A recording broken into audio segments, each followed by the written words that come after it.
Você já parou para pensar quem você seria sem as suas memórias? Pois é exatamente esse o tema que a gente vai tratar hoje. Bom, mas antes eu queria falar uma coisa. A memória, o ser humano ele tem a ideia que a memória é uma das coisas mais complicadas no corpo humano. E é realmente isso. A memória é uma coisa mais complexa do organismo humano. Você já parou para pensar sobre o que é a memória? A memória, ela é tipo uma habilidade que o nosso cérebro tem para armazenar as nossas informações. Então, meu povo, eu vou explicar sobre a diferença da memória explícita e implícita. Vamos supor que você vai andar de bicicleta. Quando a gente anda de bicicleta, a gente sempre se pergunta, antes de aprender, como é que eu vou fazer isso? Como eu vou conseguir me equilibrar? O ato de se equilibrar necessariamente é difícil de se explicar de uma forma rápida. É algo que você entende. Então, o equilíbrio por si só, ele mexe mais. Vamos comparar ele como se fosse a memória implícita. Então, vamos supor, eu vou fazer um passeio no parque. Eu vi vídeos no YouTube sobre como empinar minha bike. Esses vídeos, eles estão atualizados na memória explícita. Por quê? Porque, bem, eu pesquisei no YouTube, eu fui atrás, eu tenho acesso a essas informações de forma rápida e fácil. Eu consigo descrever esses momentos. Agora, quando eu estou andando de bike, eu não penso como eu vou me equilibrar, eu não penso como eu vou empinar a minha bike. Eu só faço, entenderam? Essa é a diferença principal entre a memória implícita e explícita. A explícita você tem acesso, você consegue explicar como as coisas aconteceram de forma mais rápida. A memória implícita, você faz as coisas. Você geralmente tende a demorar um pouco mais de tempo para você conseguir fazer isso sem ficar pensando. Ele mexe muito com a memória muscular. Ambos estão diretamente relacionados. E como nós já sabemos, a memória é um processo crucial para a formação do indivíduo, tanto para a sua capacidade social como cognitiva. Porém, como qualquer outra parte do corpo, ela também está suscetível a erros e danos. As obras cinematográficas Procurando Dory e Como Se Fosse a Primeira Vez retratam bem essa temática. Procurando Dory conta a história de Dory, que durante a trama acaba sofrendo com amnésia anterógrada, que é uma doença que acaba afetando a memória de curta duração, e ela acaba esquecendo dos eventos que acabaram de suceder. Lucy, da outra obra, passa pelo mesmo problema, porém motivada por um acidente durante o desenvolvimento da história. Mas como nós podemos melhorar essa situação? Existem diversos meios para se melhorar essa questão. É muito comum essa situação em pessoas idosas e pessoas com algum problema mental. Para evitar que isso ocorra na velhice, é muito comum se utilizar de jogos como palavra cruzada e jogar xadrez, uma vez que as duas forçam o indivíduo a utilizar sua capacidade cerebral para resolver problemas, o que evita problemas no decorrer do tempo. Você provavelmente já se sentiu nostálgico em algum momento da sua vida, seja por um momento, um jogo, um filme ou uma série, ou até mesmo em ter uma paixão, mas a pergunta que fica é, até onde que a nostalgia faz bem? Bom, para isso, eu vou começar explicando com alguns exemplos, mas antes eu vou explicar um pouquinho. A nostalgia a gente já sabe que ela tem relação com a nossa memória e com as ações que a gente toma e os sentimentos que a gente vai ter daqui para frente. E o exemplo que eu vou dar é sobre o Homem-Aranha. Bom, as pessoas que assistiram os filmes do Tobey Maguire e do Andrew Garfield quando eles eram o Homem-Aranha, lá antigamente, quando foram assistir o filme do No Way Home, ficaram com essa sensação nostálgica de ver eles na ativa de volta e ficaram com um sentimento muito bom. E você sabia que antigamente a nostalgia era considerada uma doença neurológica? Vem comigo que eu vou te explicar isso.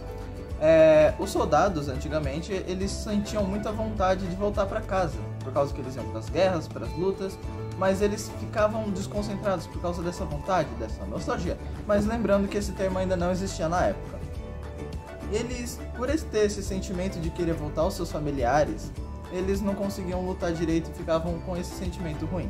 E foi em 1688, com o médico suíço Johannes Hofer, ele criou o termo nostalgia, que é o que a gente conhece hoje em dia. Bom, agora, respondendo a pergunta que eu fiz no começo dessa parte, A nostalgia, sim, ela pode te fazer mal dependendo do nível. A nostalgia, você lembrar do passado, ela pode te trazer algumas coisas que você vai perceber que elas não vão voltar. E isso pode acarretar outras doenças neurológicas, como depressão ou ansiedade. Uma das frases que a pessoa pode passar no pensamento da pessoa é que o passado já foi. Ela nunca mais vai ter isso na vida. Aquilo já acabou.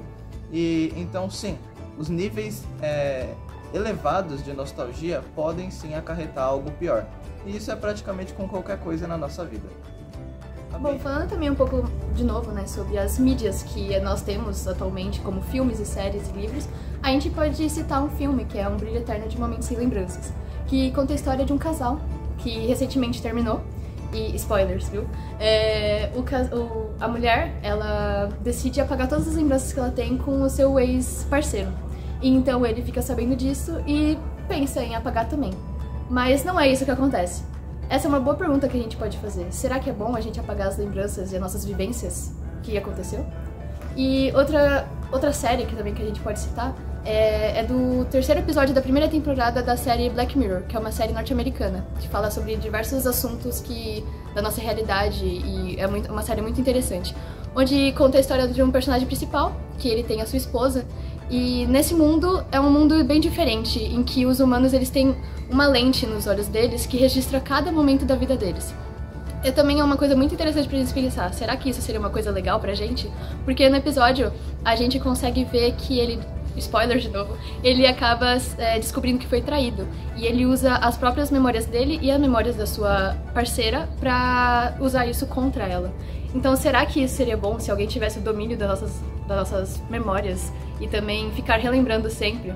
Será que seria bom a gente relembrar de tudo? E, bom, a gente pode entrar no aspecto da ansiedade, porque a ansiedade acaba sendo um acúmulo de diversas coisas que acontecem na nossa mente, vários pensamentos. Então, quem seria você sem suas memórias?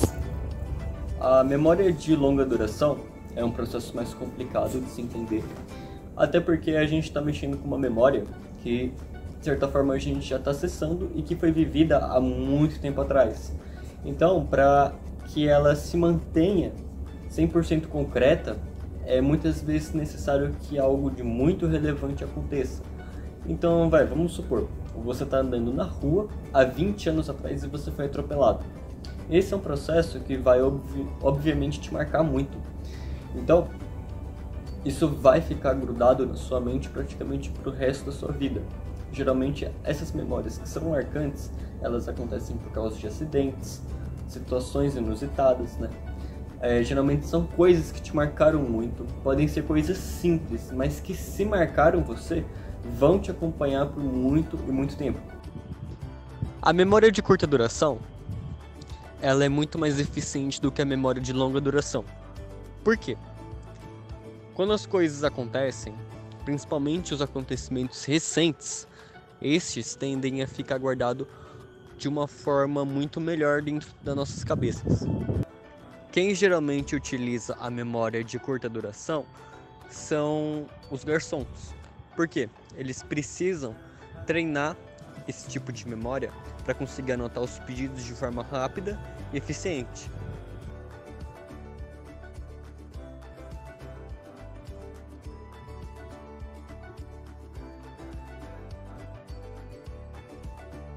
Quem é você sem suas memórias? Acho que eu sou só um indivíduo exercendo minha essência. Porque a essência do indivíduo, pelo que eu acredito, é aprender. Então, eu tenho minha carga emocional e tudo mais, mas eu sem minhas memórias, eu acho que só sou eu, ainda assim. Porque é isso, mas ao mesmo tempo, eu não ia mais existir sem minha memória. Então, eu acho que eu seria uma versão diferente de mim. Uou! Boa. Eu imagino que sem as memórias... Eu imagino que sem as memórias nós não somos ninguém. Acho que pra gente conhecer o nosso presente, o futuro, a gente precisa conhecer o nosso passado. É porque muitas dessas ações elas acabam se repetindo. Pra gente se tornar uma pessoa melhor, o que você fez de bom no passado, ele pode se repetir no seu presente, no seu futuro. E até mesmo o que você fez de ruim, você pode aprender com esse erro, né? Então acho que sem as nossas memórias nós não somos nada. profissionalmente, pessoalmente ou espiritualmente? Eu não sou ninguém, né, mano? Porque as minhas memórias me fazem ser eu. Então, logo sem minhas memórias, eu não sou ninguém. Quem é você sem suas memórias? Deus, sem memórias, eu acho que eu sou uma pessoa vazia, sem muitas referências da minha vida. Eu acho que eu preciso das minhas memórias para conseguir construir quem eu sou hoje e também para eu seguir para frente, né, com todas as minhas referências. Então, sem memórias, acho que eu sou uma pessoa vazia. Nossa, não sou nada, eu acho. Eu preciso das minhas memórias, que eu fui. Isso é muito do que eu sou hoje, eu acho. Tudo que eu vivi, eu acho que faz o que eu sou hoje. Se eu esquecesse minhas memórias, eu acho que eu ia ficar perdida. Quem é você sem suas memórias? Eu acho que eu não sou ninguém sem minhas memórias, porque acho que minhas memórias me fizeram chegar ao que eu estou hoje, e sem elas eu acho que eu não sou ninguém. Eu seria uma nova pessoa, eu queria começar com novas memórias. Quem é você sem suas memórias? Não sei quem eu seria sem minhas memórias, mas eu acho que eu continuaria sendo uma pessoa boa, engraçada e tentar fazer o melhor pros outros. Cara, não faço a mínima ideia. Quem é você sem suas memórias? Ninguém. Quem é você sem suas memórias? Nada.